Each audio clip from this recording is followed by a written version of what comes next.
Hi guys, welcome back to another Oakville Gallery's Home Studio Friday. Thank you so much for joining us.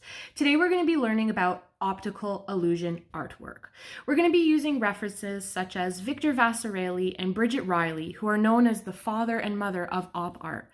We're not going to be making artworks as crazy as theirs or as detailed as what they've created, but we're going to learn the foundation of creating our own optical illusions, how to make something 3D just by using lines and colors. So let's get started. Okay, so these are all of the materials that you're going to need to create this op art today. The ruler is optional. Don't feel like you have to use it. I just want to use it because it will just make it a little bit easier for me to show you the straight lines. But then I've also pulled out some markers here. That's going to be useful for us to add some color. Again, you do not have to use markers. You can use pencil crayons, pen, anything that you have on hand. You can even actually just use your pencil and just alternate between the gray or white lines that you create. You can fill them in with gray, color them in with the pencil, or you can just leave it white and just alternate as you go. It's totally up to you, but these are the materials that you're going to need. Again, I've just put down a board here. This isn't a super messy activity, so you can use whatever surface you want. I just like always putting down a board or newspaper or paper towels, anything, just to keep it nice and clean, and I'm sure your parents will really appreciate that as well. So right now we're not going to use the markers. I'm going to put those aside, and I'm just going to start by creating my shape. That's the first thing we want to do. We want to create a shape. You can draw the outline of a heart. You can draw the outline of anything, a leaf. You can do a geometric shape. You can absolutely do whatever you want. I'm going to use my hand just because it's nice and simple, and it actually makes a really cool looking artwork after. So I'm just going to put my hand maybe just like in the center of my paper here. And then I'm just going to outline, trace my hand with pencil. I'm just going to go nice and slow. I want to make sure I get all of the ridges, all the lines. Go around. And you'll notice that I actually started by tracing my arm a little bit there. So there we go.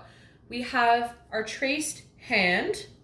I'm just going to go in and fix up some of the places my pencil lifted off of the paper, just to get that full image there. Again, it does not need to be perfect. It's not a realistic artwork at all.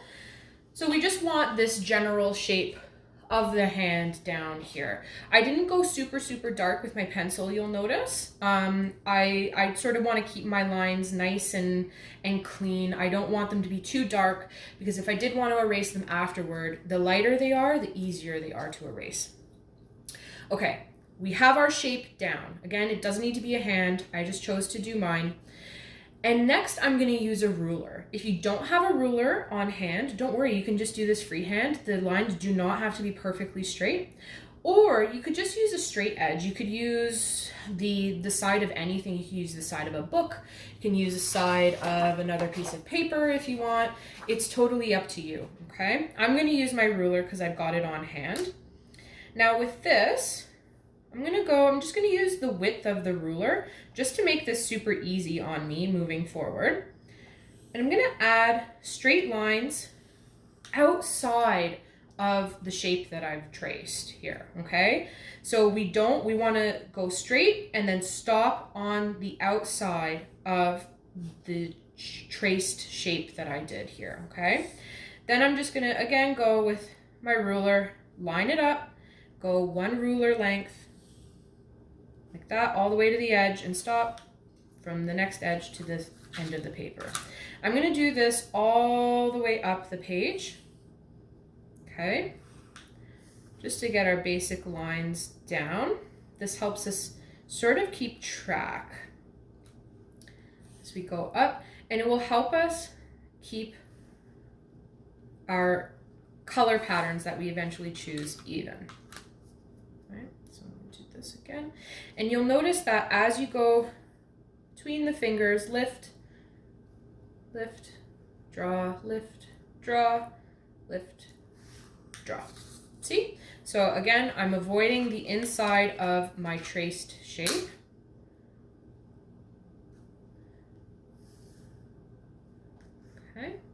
Again, not pressing super hard with the pencil, just going nice and light. Now it gets easier because my fingers have stopped. Okay, don't worry if you can't get another full one on there. It's really not a big deal, okay? This is just for our reference here. Fabulous. So we have the foundation of our op art. We have our shape here. We've done our straight lines around. This is our guide as we move forward with adding different colors. Now, the reason why we left the inside of our shape blank is because our lines aren't going to be straight in there. We are going to connect each end of the line, okay, to the next one, but we are going to make it curved, okay?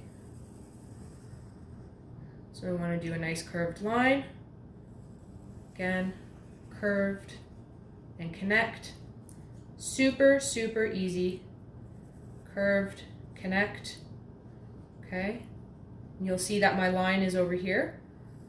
Curved and connect, curved and connect, okay? So you're gonna continue that curve. I know it gets a little bit tricky as your fingers start to separate over here. So it's not the top of your hand or the palm of your hand anymore. It's your fingers, but you're just gonna try your best to keep it consistent with your curve like so. Okay, again, doesn't have to be perfect, but you can already see this really cool optical illusion forming. It almost looks like the hand is starting to grow and push out of your page. This is already looking really, really awesome. Okay, so my next thing, I did this because it helps to create a foundation for you to follow. When I first tried doing op art a little while ago, I went for it and I did line by line by line by line, and it just started looking really, really muddy. It started looking like, oh, I'm starting to lose the illusion. So I thought, let's just do a nice basic sort of foundation, stencil almost, I guess, for me to follow, which makes it easier for me to then continue my lines as I move forward and try and keep them as even as possible. So now I'm just gonna go in between. I'm gonna do a half a ruler width, and this just makes it so much easier to follow because you've already set one ruler and you just sort of eyeball the middle of the ruler width. So do you see what I'm doing? I'm just going in between the lines I created because I'm just trying to just simply add more lines to my optical illusion. And I'm just going to do the exact same technique that I did at the very beginning, but I'm just going to continue it now in between the lines that I had drawn because it gets way less confusing if I have that sort of foundation to follow. It helps me with the measurements. It helps it look nice and even. See, it already looks really, really cool. When I tried doing it the other way, it was a little tricky and I started losing my illusion. Okay, again, you don't have to measure anything. Just eyeball it. It doesn't have to be perfect. Okay, you're just gonna go in between like that. Looks pretty good to me. And then that was about halfway anyway, so that worked out. Perfect. Okay, so I'm done with the ruler for now. And again, we are going to do the exact same thing.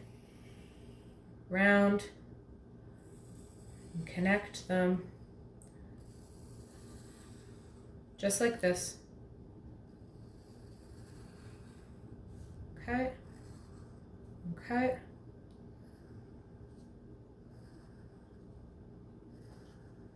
Super simple.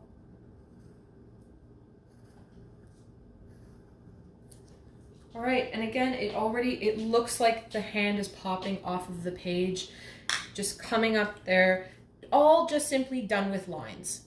Super, super, super simple, done with lines, and that's it. Okay, so this is looking really, really cool. One potential problem I see is just over here. My line just got a little too close. That's where my handy eraser comes in. Okay, I'm just gonna eyeball it a little bit better. Let's fix that just to lighten it, because again, I don't want my lines to be too dark. Perfect, much better. I like it a lot more.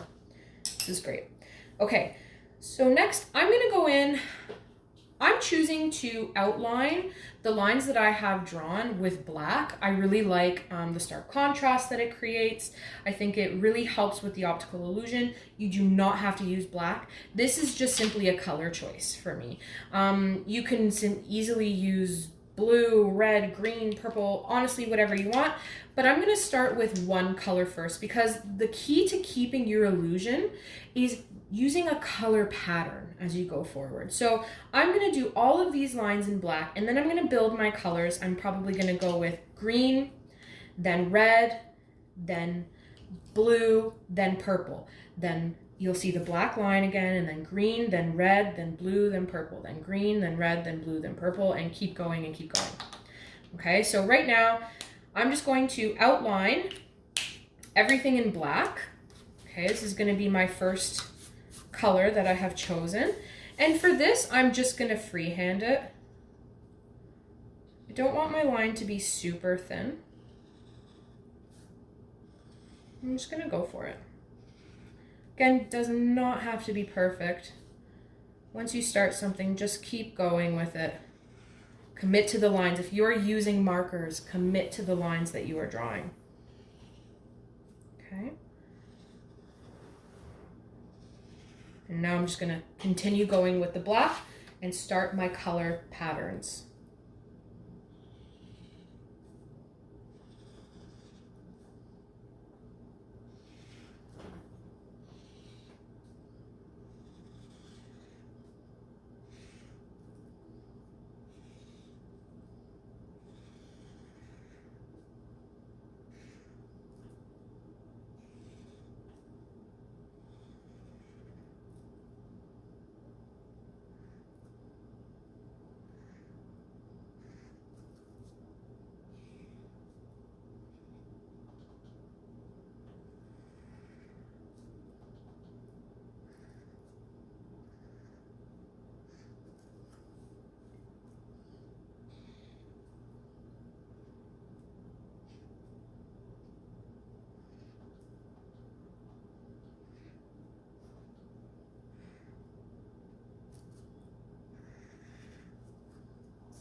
Okay, so I've done all of my black lines, as you can see, and now it's just making my illusion pop even more.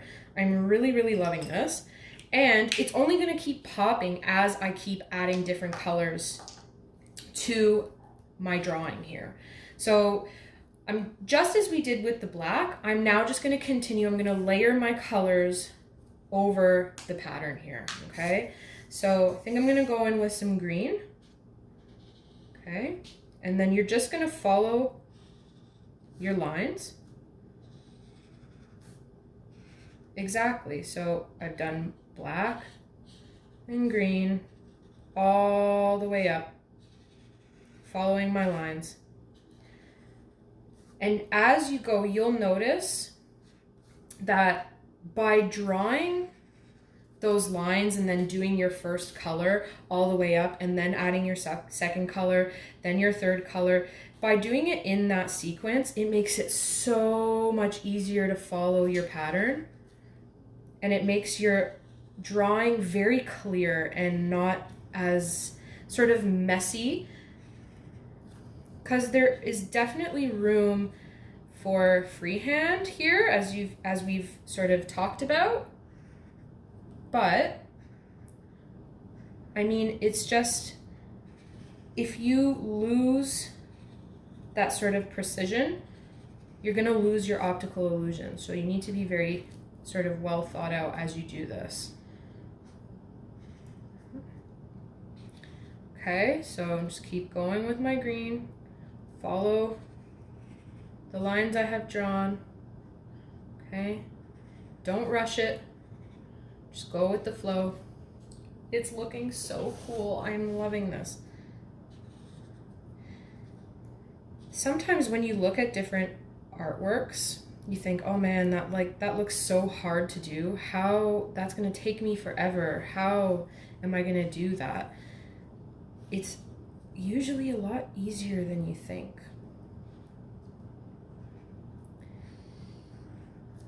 And again, this is a technique you can apply to so many other things later.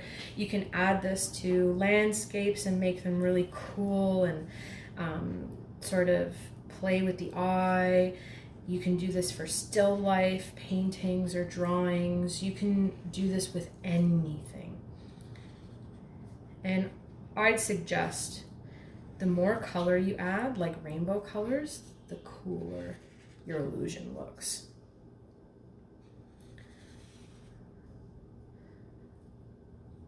Okay, so with this, I'm just gonna go around.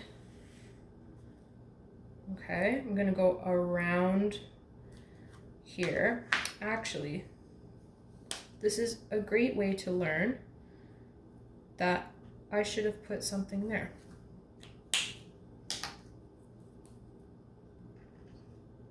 There's always room to fix what you've done. See? And I've done this a couple of times and I'm still learning, just like you guys are. There we go. Almost done. Okay, so I've got my 2 layers, 2 colors down. Next, I'm going to move on to my 3rd, and then my 4th, and then my 5th. And I want you guys to sort of color along with me, okay? I'm going to speed this process up a little bit. Let's go with red.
Okay, so I'm gonna stop there because I've decided as I go on, I have a lot of darker colors, the purple, the blue, the black. I'm just gonna let the white speak for itself and sort of act as one of the colors that we have within our pattern here. You can see that the hand is lifting out. You can see that my lines that are straight here are just sort of letting the curved lines sort of pop out, and we've created a really cool optical illusion.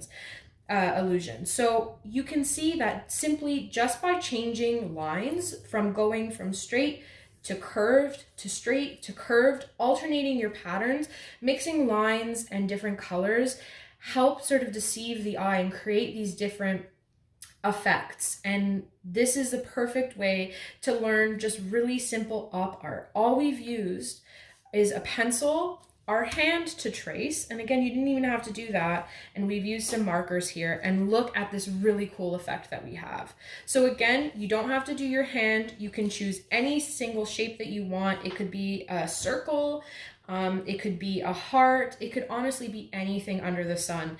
And as long as you follow these rules here, where you're keeping the straight lines and then alternating whatever your actual shape is, you're doing the opposite of the lines that are around it. So even if you did squiggly lines and you decided to do a cube or a square, and then the inside of your shape is straight lines, as long as what is inside of your shape is different from the lines that are outside of your shape, you should get this effect. And it's only brought even further to life by alternating colors. So I hope you guys really enjoyed making this op art. It's hard the first time round, so use this as a practice run, and I'm sure you're gonna get addicted to doing this. You're gonna love creating op art. So I hope you guys enjoyed that just as much as I did. Now you have the foundation for creating your own optical illusions. You can use any shape in the future. You can even try and make a landscape or a still life painting come to life and add that optical illusion and make it 3D and make it trippy and deceive the eye and make it look a little bit different and more abstract. I can't wait to see what you guys have created this week. And again, please share your artworks at #OGHomeStudio, and we'd love to bring some color to everybody's day. I'll be back again next Friday at 3 p.m. with a new artwork to inspire us all. Bye, guys.